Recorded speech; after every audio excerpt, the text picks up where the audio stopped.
First, thanks to the Providence Art Club for the invitation to speak on Walter Feldman tonight. Also, a special thank you to the Walter Feldman Trust for Artwork, Brown University, for the opportunity to work with Walter's legacy collection. And finally, Nancy Grinnell, thanks for archiving all those Walter Feldman papers, catalogs, and exhibits. The archives have been essential to documenting Walter's work and his history. Tonight, I'm introducing you to Walter Feldman and the decade of the 1950s, a critical period in American painting and for a young artist beginning his career. Many of you watching tonight knew Walter Feldman as a teacher, a colleague, a neighbor, or a friend during his 50-plus year career in Providence and at Brown University. I, on the other hand, am an outsider, looking at Walter Feldman only through the lens of his artwork. So what do his paintings, woodcuts, etchings, and mosaics tell us of Walter Feldman and the art scene of the 1950s? Feldman was born to Depression-era parents and lived most of his childhood in Chelsea, Mass, outside of Boston. He grew up in a Russian, Polish, Jewish community, and his passion for painting was evident in childhood.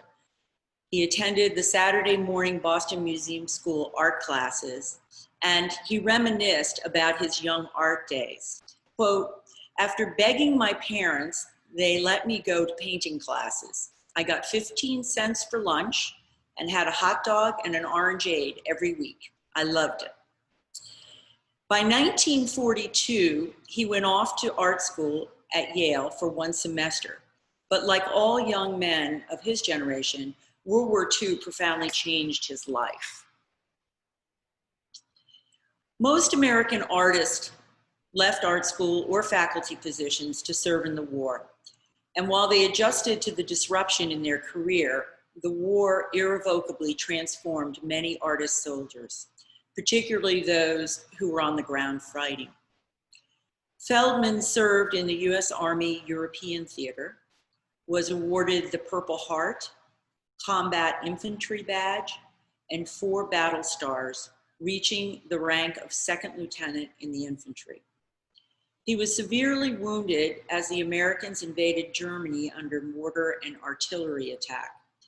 An explosive device hit his back. He lay wounded for 5 hours before being evacuated under heavy fire, strapped to the top of the Jeep.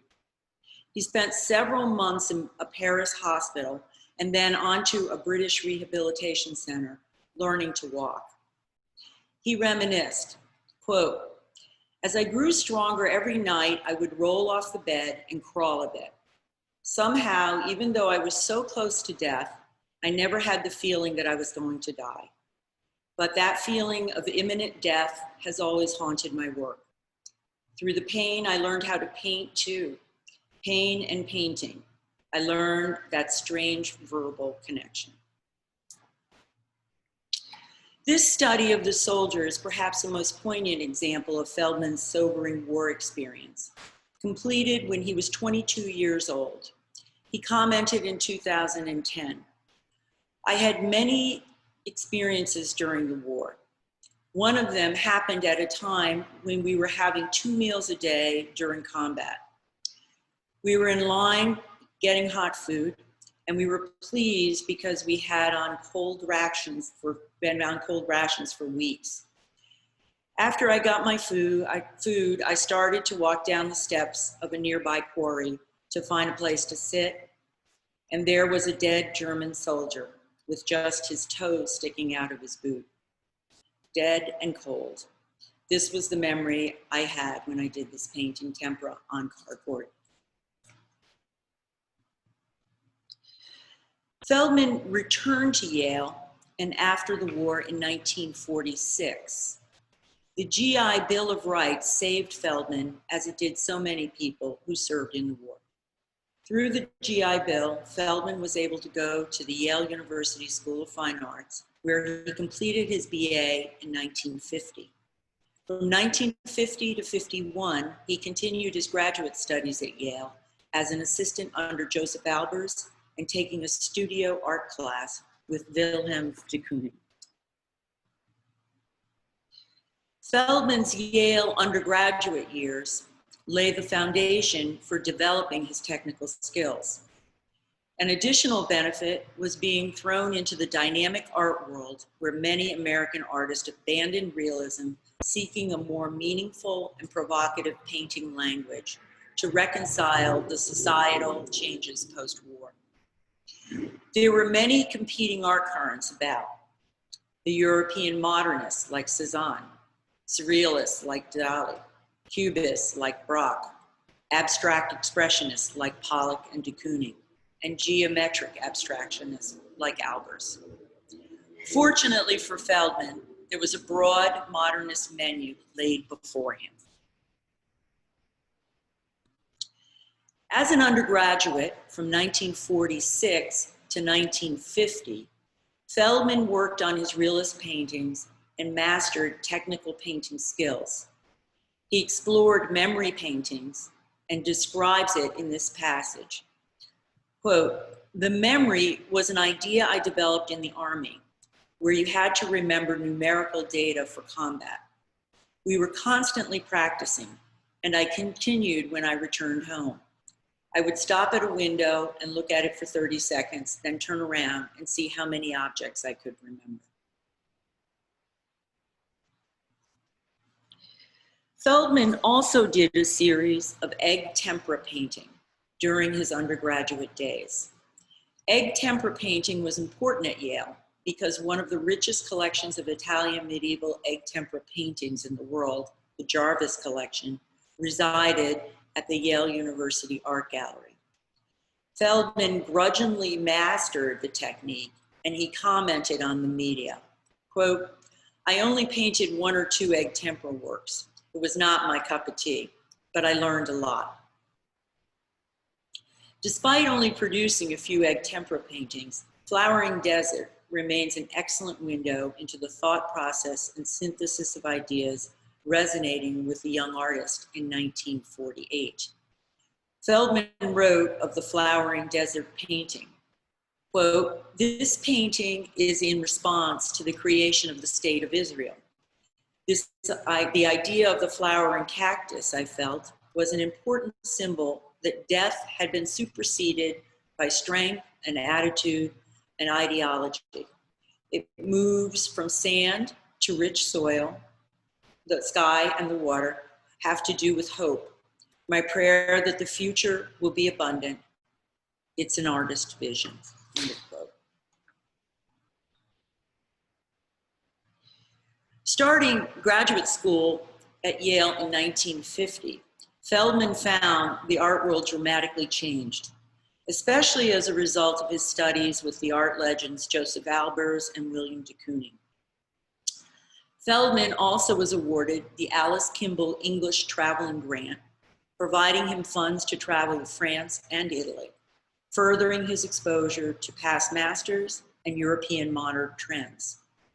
Modernist ideas and progressive art thoughts became the fabric of Feldman's daily life. At Yale, both Albers and de Kooning were big influences in his work. It appears that Albers and Feldman clashed over critiques of Feldman's paintings. And while Albers would never really like the young Feldman as a graduate student, Albers did hire him as his assistant. Feldman commented on his tutelage with Albers. Quote, "I came to admire him. It was a formal relationship. Albers hated the word romantic, so he couldn't really like my work, which was always romantic in tone. Yet I learned a lot from Albers, particularly color and form."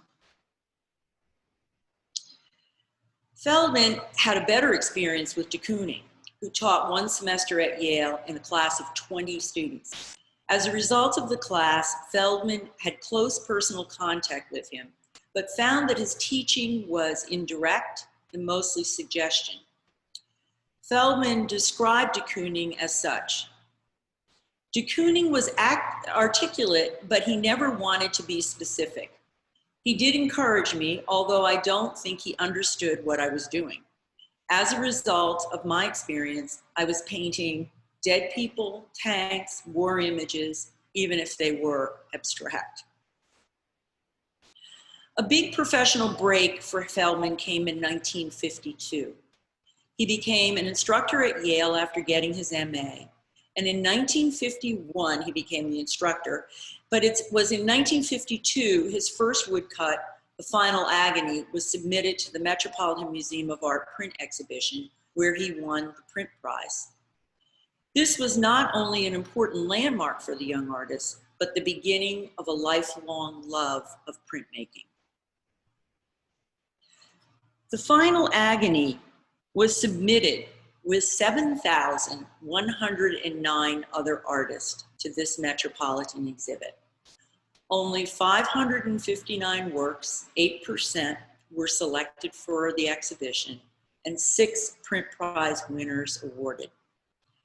The Final Agony would be later exhibited in a 1952 Degas Gallery exhibit in Providence, a 1953 Essex Art Association exhibition, a 1953 Northwest Printmakers at the Seattle Art Museum, and in 2003 and 2018 at the David Winton Bell Gallery exhibits at Brown University in Providence. Feldman excelled in the medium of woodcut. Beginning in 1952, he submitted dozens of important woodcuts to juried print exhibitions, and he was selected in over 23 museum print shows. His talent was well recognized, garnering many awards, to include the Toner Prize of the American Color Print Society, the Child Hassam Purchase Prize for the American Institute of the Arts, 1953 Honorable Mention, Seattle Art Museum, Northwest Printmakers Competition, the Purchase Prize at the College Prince, Youngstown University, Ohio. In this vintage exhibition photo of the Museum of Modern Art, 1954 Young American Printmakers, Feldman exhibited his 1952 woodcut, The Prayer. The woodcut medium would remain a staple in Feldman's body of work. Throughout his life, his printmaking was critically acclaimed and fueled his interest in making art books later in the 1990s. He received high praise from both artists and critics. Of the Ohio State University wrote in 1954, "Walter Feldman is a printmaker's printmaker. He does not talk down to his spectator.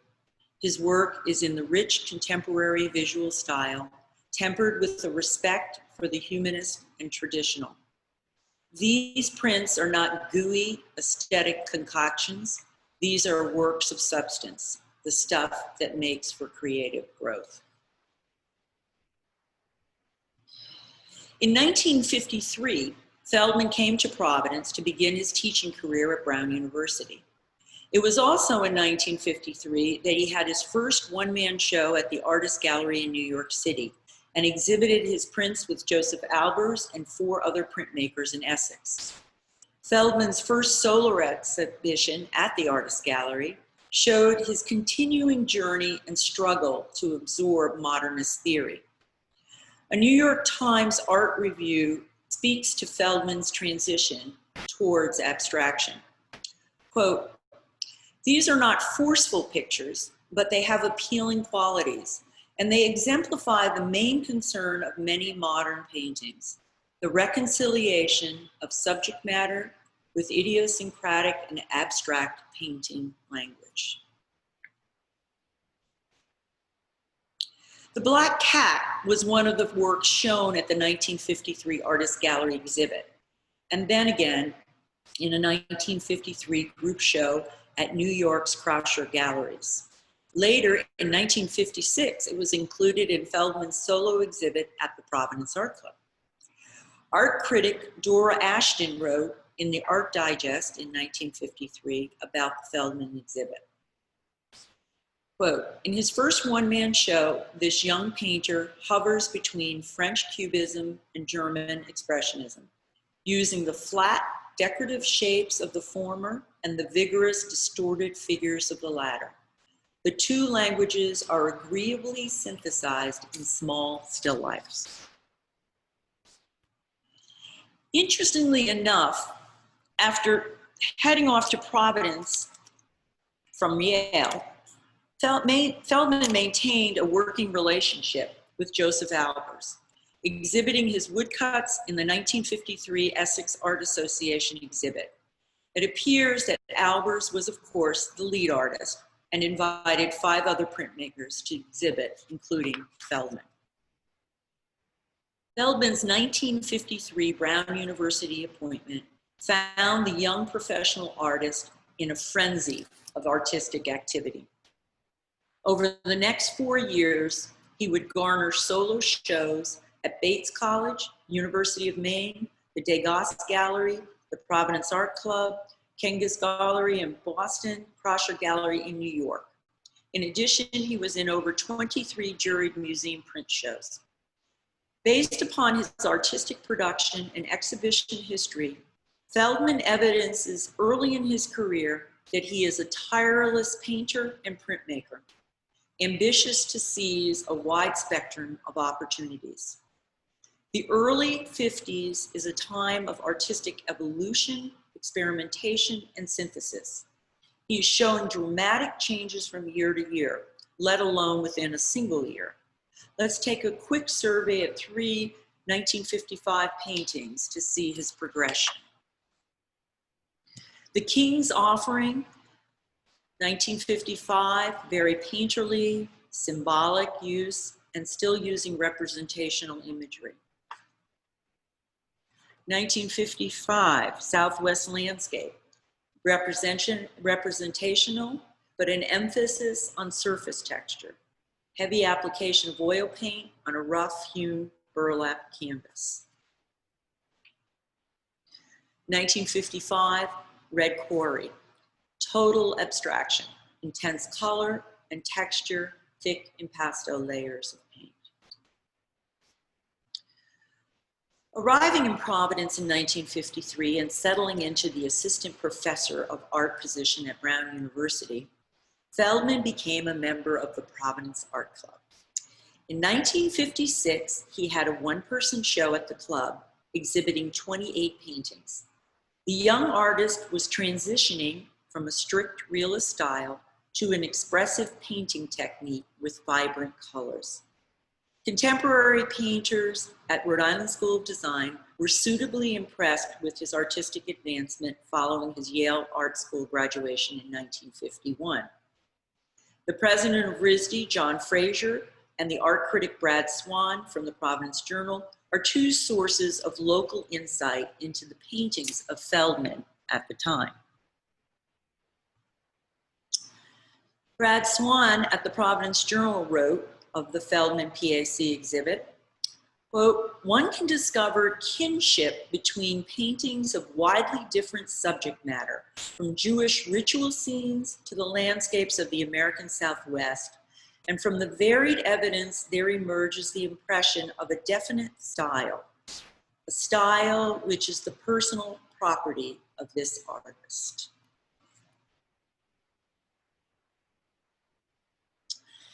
Painter and RISD president John Fraser wrote a personal note. "Dear Walter, congratulations on your show at the Art Club. I visited it twice and found it both times very impressive. In my estimation, the canvases are not only much advanced over paintings of yours that I have seen before, but they seem to have a sureness of form that lifts them to a plane of distinguished achievement." After Feldman's successful Providence Art Club exhibit, he received a senior Fulbright Fellowship in 1956 to 57 to study mosaics and stained glass in Italy. The Fulbright enabled Feldman to apprentice with an Italian mosaic specialist in Rome, achieving the status of master mosaic artist. Throughout the year, he traveled to see various kinds of mosaics in Spain, the Middle East, Turkey, Israel, Sicily, Ravenna, and he spent a week in the restoration and conservation laboratories for the Vatican museums. Feldman's work flourished during his year abroad. He continued to paint and the result was the integration of an impasto directional paint stroke in his canvases. In a 2010 interview, Feldman describes this Mosaic influence along with his desire to push further beyond representation to abstraction in the paintings. Quote, "The Mosaic influence appears in this painting. The painting almost looks non-objective, but I didn't realize it was really the corner of my room until I stopped one day and I looked at it. I said, oh my, it's very realistic. So I painted part of the realism away to make it more non-objective or abstract. The green represents growing things, as if it were not exciting enough to be studying mosaics in Italy during the Fulbright year. Feldman won the gold medal at the Mostra Internazionale in Milan for his painting submission. That award in turn resulted in a one-man exhibition at Milan's Red Gallery in 1957, with ample positive press coverage in the Italian newspapers. It is clear that 1957 was a transitional year for Walter Feldman. It is a year that ushered in a more experienced and confident artist. He was breaking from realism, using lush color, collaging onto his canvases, and creating a fractured visual space. Feldman produced an impressive body of work that would be the foundation of his solo New York City exhibition at Red Galleries in 1958. The innovative artwork of most post-war American painters centered in New York City. New York became the nexus of creative thought, attracting international attention. Walter Feldman was very much part of that 1950s New York creative maelstrom. By 1958, the young artist had his first solo exhibition at Red Gallery in New York City. He was just back from a Fulbright Fellowship, and after a year abroad, Feldman integrated and advanced his conceptual and technical artistic prowess in his Providence studio while exhibiting in the big city. Feldman had a successful 1958 exhibit at Red Galleries. The well-respected gallery would not only represent his work in New York, but launch several solo shows in the 1960s. Howard DeVries, art critic for the New York Times, wrote of the show, quote, "A remarkable mature first one-man show of paintings by Walter Feldman is the current attraction at Red Gallery. A visit to Israel has left its imprint on recent paintings. It is not the actual physical appearance, but rather the spirit and feel of the Near East that Feldman essays in his canvases."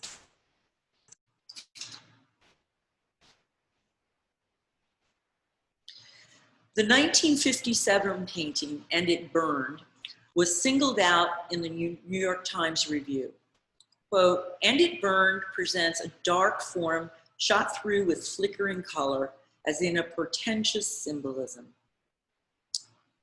Feldman's work was a bit of a contradiction. It had very vivid color and dynamic manipulation of pigment, but his pictures were restrained and often referred to as brooding, dark, and mysterious. Representation with a New York gallery in the 1950s was critical for an American artist. There was no internet, no auction market to gain exposure for artists. The major opportunities were in exhibitions at galleries, universities, and art spaces. Founded in 1885, Red Gallery showed a variety of early American modernists like Marsden Hartley, Lionel Feniger, and Robert Laurent. For Walter Feldman, the relationship with Crusher was solidified with his good reviews in 1958 and allowed him to concentrate on teaching and painting without the concerns and logistical nightmares of the art market. After the Red Gallery exhibit, Feldman settled back into his studio and teaching in Providence. By 1959, he was granted an honorary Master's of Art degree from Brown University, promoted to Associate Professor of Art, and won the Child Hassan Purchase Prize from the National Academy of Design. Feldman continued to explore abstraction, becoming more introspective and psychoanalytical. Paintings delved into intangibles, and the window became an element in his work. Feldman describes this 1959 painting, quote, "We are looking through a window at a series of events that are very powerful, very disturbing, very elemental, and presented as an immediacy of experience." Feldman was concerned with bringing together the balance of the emotional versus the cerebral in his works. He reflected on the dilemma that the artist faces. Quote, "Art that is purely emotional has little to recommend it besides its passion and its sincerity, while art that is purely cerebral reveals only one part of man."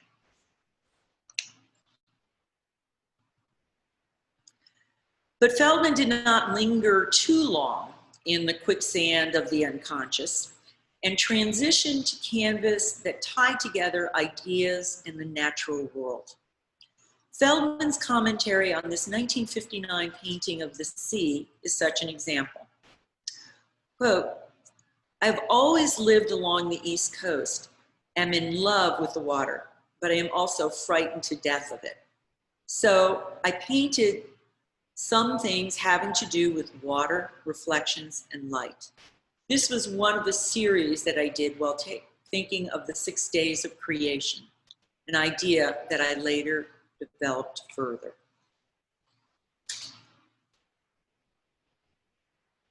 Another example of Feldman's mining his direct experiences for artistic inspiration is the painting Attack on the Chrysanthemum Palace. In 1959, it was selected for the 26th Biennale at the Red Gallery in Washington, D.C. Feldman commented, quote, "During visits to the Boston Museum of Fine Arts, I saw a fantastic collection of Japanese scrolls. One large scroll suggested an attack on the Chrysanthemum Palace. I was so impressed that I reacted with this painting. It looks nothing like the Japanese scroll, but I hope that the feeling remains." By the end of the 1950s, Feldman was not an artist you could tie up in a neat little package, nor would the direction of his painting become more predictable for the remainder of his career. More akin to de Kooning's thinking, Feldman never abandoned the natural world for his inspiration. He did not dismiss time-honored subject matter like spiritual redemption, death, and war. But like artists of the 1950s, Feldman sought a new expressive vocabulary on his canvas, a new way to paint through the emotionally charged humanist issues that confront mankind. Poet James Chevelle wrote in 1978, quote, "He saw himself as a studio artist, an inventor of the eye and mind. During the 1950s, although his work grew much freer, he hovered between the influence of abstract expressionists and his instinctive desire from his Jewish humanist background for symbolic subject matter." Consistent themes reoccur for Feldman and throughout his career: war and spiritual atonement. Feldman dealt with the pain of war regularly in his work, whether the brutal, realistic rendering of the soldier from 1946 that we saw early on, or this darkly brooding abstraction, Ardennes Skirmish from 1958. Feldman never ceased painting the haunting aftermath of war. During an oral interview in 1972 with Robert Brown from the Smithsonian Archives of American Art, Feldman explains, quote, "You never forget it, and unfortunately, it's true. I sit here and tell you that it happened more than 50 years ago. And I remember every nuance, every smell, everything about it. It's unbelievable that you can have such a memory. End of quote. Spiritual atonement is a second reoccurring theme for the artist. Feldman's early brush with death and his Jewish heritage form a cauldron of sacred brew. Spiritual redemption and rebirth are never far behind in Feldman's daily meditations. And it is the fierce voices of the Old Testament, Jewish ritual, literature, and the cosmos that oftentimes become the artist's painting source. Feldman continuously sifts and synthesizes complex ideology, then translates to the canvas serious and provocative imagery. Imagery of Lot's wife, Job, the final agony, the sacrifice of Isaac, are but a few biblically themed paintings that were done in the 1950s. Exploring such heavy and deep thoughts put many of us at the abyss of despair, but Feldman avoids that darkness with curiosity, humor, and a deep respect for humanity. Before we conclude the 1950s era of Walter Feldman, it is critical to mention his remarkable craftsmanship. Feldman's mastery of technique and materials begins in the 1950s, and his curiosity and exploration continues throughout his career. His first woodcut wins a major museum award. Not only does he conquer the woodcut medium quickly, he moves across many media to include oil, mosaics, pastel, acrylic, watercolor, sculpture, and pen and ink. Ignoring traditional painting techniques, he experiments and is curious about canvas collage, metal leaf on canvas, and in later years, he expertly integrates metal on linen canvas and rag paper. Feldman explores every media. More importantly, it is his craftsmanship that informs and disciplines his ideas, resulting in some very strong artworks. The raw and slashing woodcut for Final Agony, the mysterious and moody feel of a canvas collage in Winter's Night, or the crusty and ominous layers of Sign in the Eastern Desert. So tonight we have touched on the painting and life of Walter Feldman in the decade of the 1950s. But this is but the first decade of Feldman at work. Imagine, he painted another 50 years. But it is through the maturation years of the 1950s that we come to understand the core of this artist and what stimulates him to evolve. Art historian Donald Cuspit stated in 2003, quote, Feldman prints and paintings hold their own in the broad modern tradition that extends from early expressionism to late abstraction. Cuspit wrote several art essays in many of Feldman's exhibition catalogs and provides deep and thorough art historical analysis of the artist. They're really remarkable essays. But I will leave you with a Michael Forster quote from a 1962 Feldman exhibition catalog that summarized the visceral experience of a Feldman painting. Good paintings invade the privacy of the spectator. Feldman's paintings produce an unexpected shiver, much like the man in the story who reached for his matches in a black and midnight room, only to have them placed gently in his hand.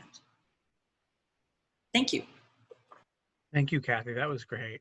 One of the questions was, could you talk a little bit about the inspiration from literature, including Shakespeare? Is that something that came up in your research of Walter's work? You know, that comes up later. I concentrated on the 50s, and as you can understand, I mean, Walter's many, many layers. I know that Shakespeare and literature become really important when he starts to make his books. And also music becomes very, very important. But you do not really see that in the 1950s as much. You know, he really is dealing mostly with the literature, mostly with references in like the Old Testament. He's dealing with other kind of texts on abstract expressionism, basically, what his teachers were teaching and thinking about at the time. Mm-hmm. Another question was, can you talk a little bit more about the scale of some of the works that you were showing? Are any of those really expansive, or are most of them sort of easel-sized paintings? No, they're actually very large. I mean, the fun thing about Feldman is that all of his works before he gets a job, 1951 really is his first job with Yale, all of them are done on masonite, and they're small. The largest one is maybe 24 by 24. But as soon as he starts to get a regular pay, he can afford art supplies. And so he goes large. And I think that generation did very large because, again, their venues are mostly, they're looking for museums. Are their canvases going to show well in museums? Are they going to show well in galleries? So by 53, when he shows at the Ardennes Gallery, I would say his works are maybe, I'm sorry but I'll say 48 by 60, some of them very tall. And then also he gets bigger and bigger. I don't think he usually goes beyond like a 4 foot by 6 foot canvas at the time. He goes bigger later on in his life in the 60s and the 70s, but in the 50s, no. But they're impressively sized. Okay. Another question was, talking a little bit about his training in mosaics, did he do any mosaic installations in the 50s, or did that come later? Yeah, actually he did. As soon as he got back, he got 2 really good commissions, one with Temple Bethel and one with Temple Emmanuel. And I have not been able to visit them, but I've seen the installation shots, and they're beautiful. They're really quite nice. So mosaics, he loved his mosaics. And he actually, in his studio, has all of these like samples of all the colors that he could use for mosaics and what he was going to deal with that. And he incorporated, I think, as he got older and went into the books, he talked a little bit about the difficulty of lifting big paintings. And one of the things about bookmaking was that it was more intimate and he was able to do things. But he incorporates mosaics on a lot of his covers so that he can still do mosaics, but on a small scale. Mm-hmm. Great.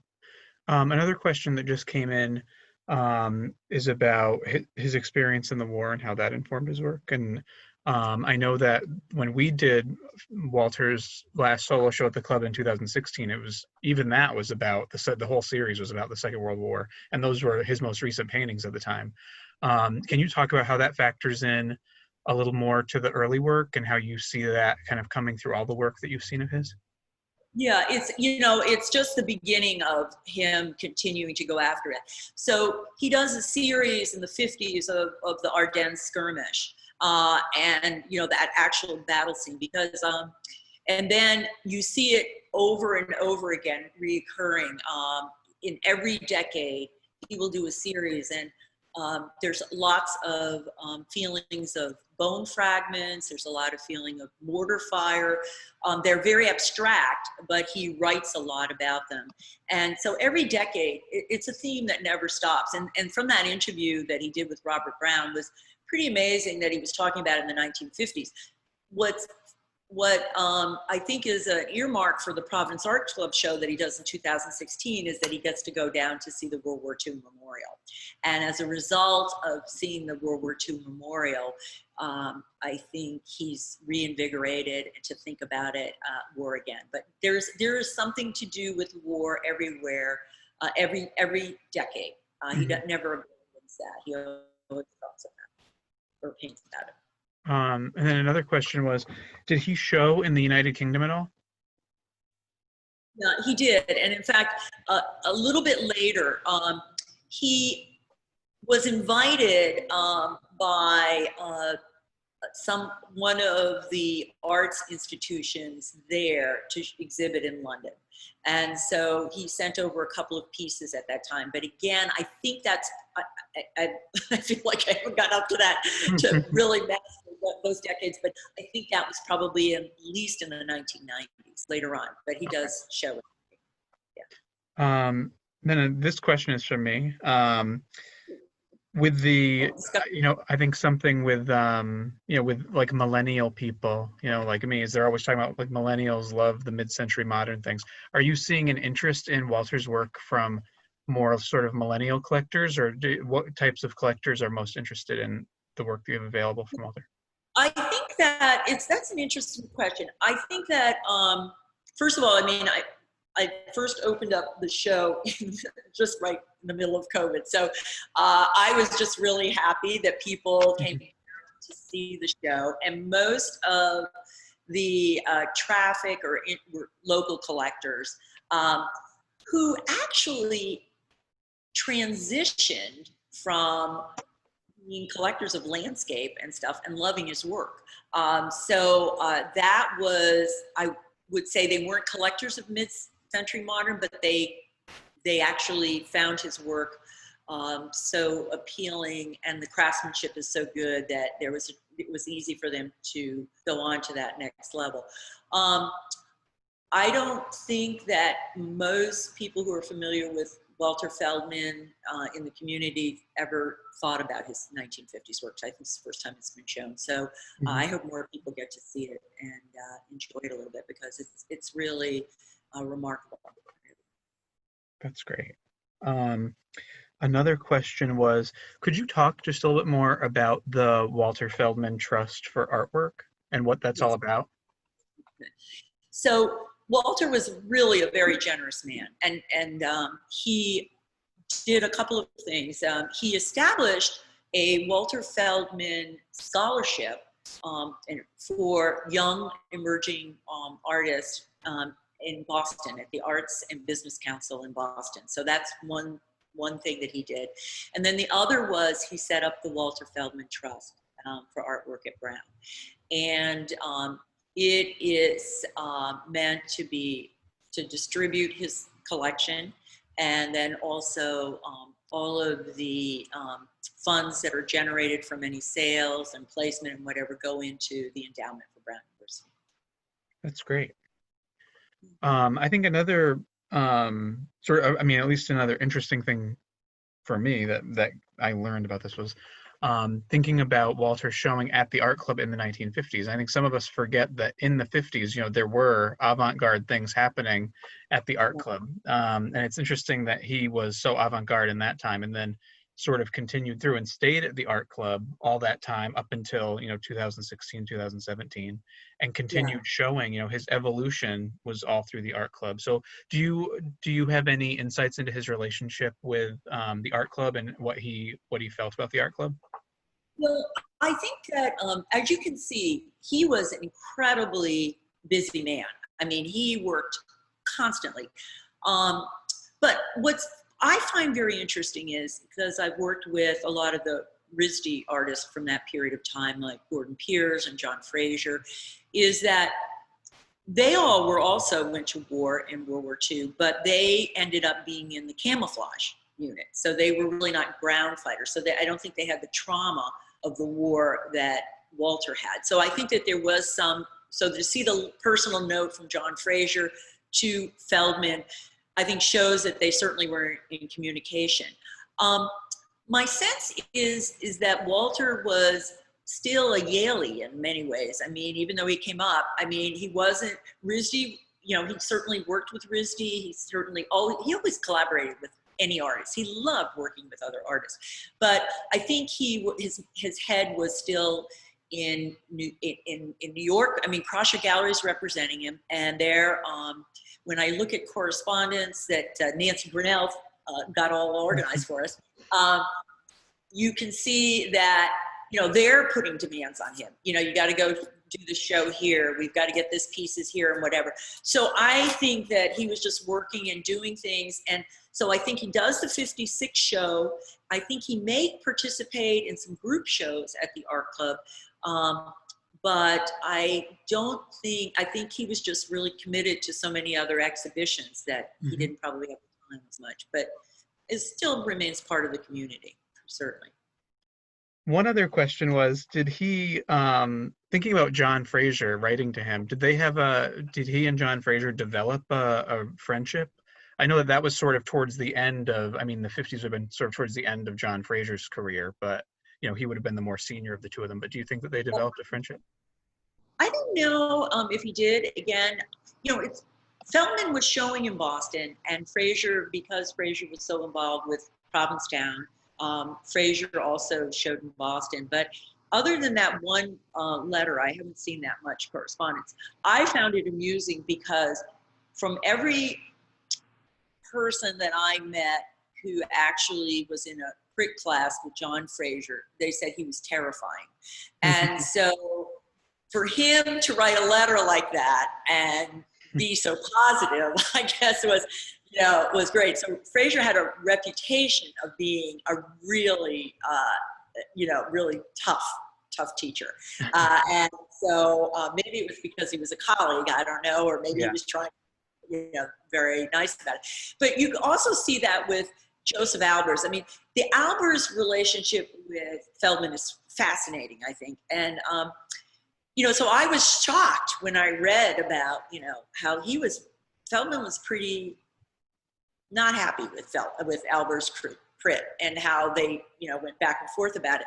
But yet, Albers invites him to be in the 53 show. And then I did come across some correspondence where Albers is saying, hey, I got this great kid from Yale. I want to send him to Brown. Would you consider him? So they continue a professional relationship, which, obviously his works very well, but I've not come across anything yet for Fraser to see about that relationship. Great. Renee had two questions. The first was, how do you account for Walter's tremendous evolution and his variety of styles? And then the second part of the question was, have you spoken to a lot of Walter's students and learned what they thought of him? I'm going to start with the second part of that question. And I haven't gotten a chance to talk to a lot of Walter's students. In fact, I think what is the advantage, or what I think is important when you go to work with an artist estate, is to be as objective as possible, and not really just look at the pieces and let the pieces direct you and tell you where to go in terms of how to evaluate it. And then again, the opportunity of the show was supposed to open up for Brown's commencement weekend, so I was hoping that by that time I would have had an opportunity to talk to students, but so I haven't been able to talk to students. I did go to the memorial show at Brown, and a lot of students got up and talked about him as a great instructor, and so that's he just seems like very inspiring. What I find fascinating about him is he has he's a tremendously intelligent man. He's so curious, and his curiosity pushes him into so many materials and exploring, and he's moving fast in the 50s because I think he's trying to settle into this reconciliation of, subject matter and abstraction, and developing his own language, his own comfort of what he feels he needs to do on canvas to express himself. And he is working through that, and that's probably why he stylistically really catapults.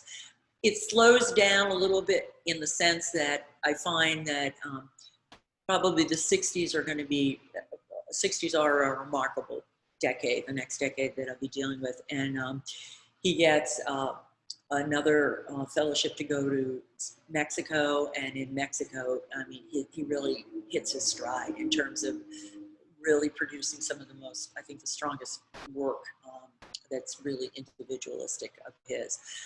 So I think that he shows his youth, he shows his curiosity, and also the 50s was such an exciting time for a painter and they were all, getting different ideas. And like I mentioned, there's the European modernists, and I think RISD was more in the tradition of the European modernists, like Fraser and Piers and Leaf are more in that tradition, whereas he was really into the New York abstractionists, and he was more German expressionist too, because he was just he had so many raw experiences at such a tender age that I think that he channeled very well with that kind of style. Thank you. Craig had a question. Can you talk a little bit more about his relationship with de Kooning, and did he continue that relationship after their experience together at Yale? I didn't see much more, about, and again, in his correspondence and stuff. De Kooning taught for only one semester, and it just happened to be that Feldman was there at that time.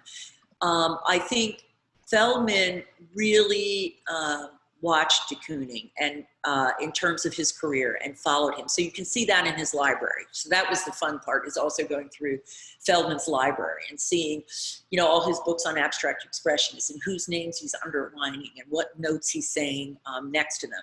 And de Kooning is always there. Also, I think because I kind of teased about his kind of period of doing like kind of a psychoanalytic period. I just don't think that was Feldman's comfort level. I think his comfort level was in the natural world or in ideas. And I think de Kooning, he aligned with de Kooning more philosophically that way. So that may be why he followed him more. But he said that de Kooning, from everything I read, again, de Kooning was not very directive. He was just very suggestive, but positive and forthright about that. But that's the only data that I've come across on that. It's just mostly after the Yale experience. I don't really have any correspondence that he wrote back and forth to de Kooning or anything like that. I just think it was that moment in time, and then as a student, he follows his professor's activities for the next few years and watches him and tries to be informed. Thank you. That's great. Okay. My question is, you've talked a lot about the recurring experience that he lived with from the war, that he remembered every smell, every experience 50 years later. In working with his archive, have you found writings about this war experience? Any diaries from the time, any remembrances or poetry afterwards in connection with his artwork? Yeah, that's a good question.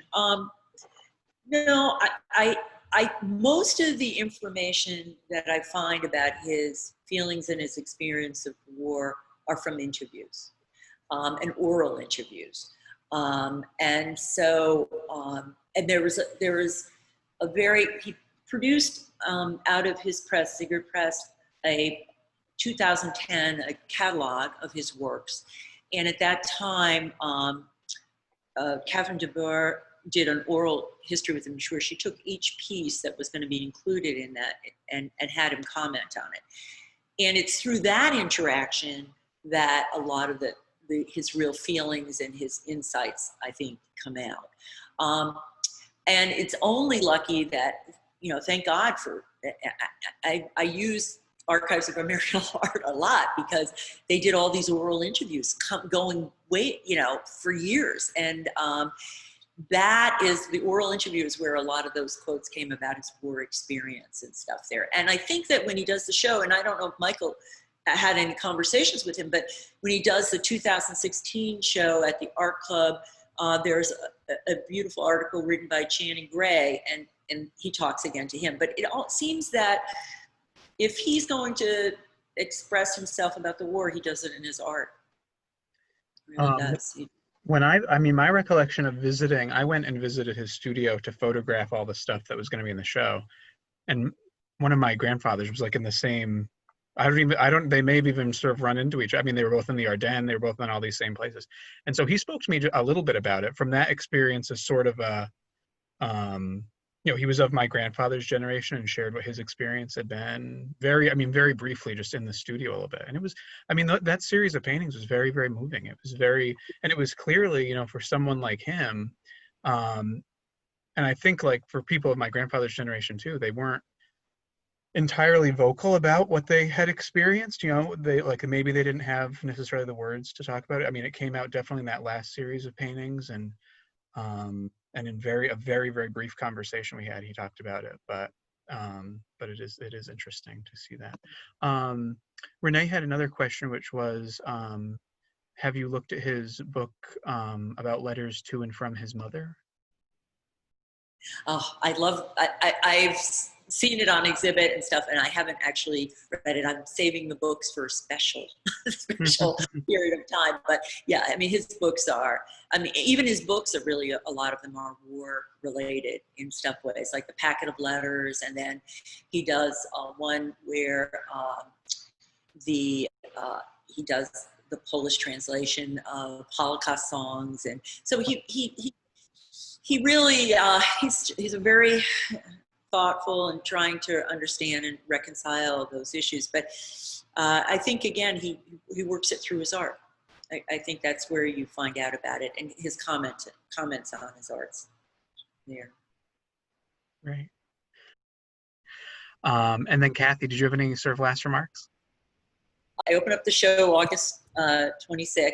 And if you go to the website and go under Bert Gallery News, I did a series of, and I just posted it today, so if any of you are interested, viewing rooms, which cover the 1956 exhibition, shows you what paintings were in the 1956 exhibition, all the reviews, the 1958 Cross-Show Gallery show, what was in my last show, and also his woodcuts. The woodcut segment is there. So just go to the website, go to Bert Gallery News, and it's right there, and you can take a look at it, and then come visit me at the end of the month.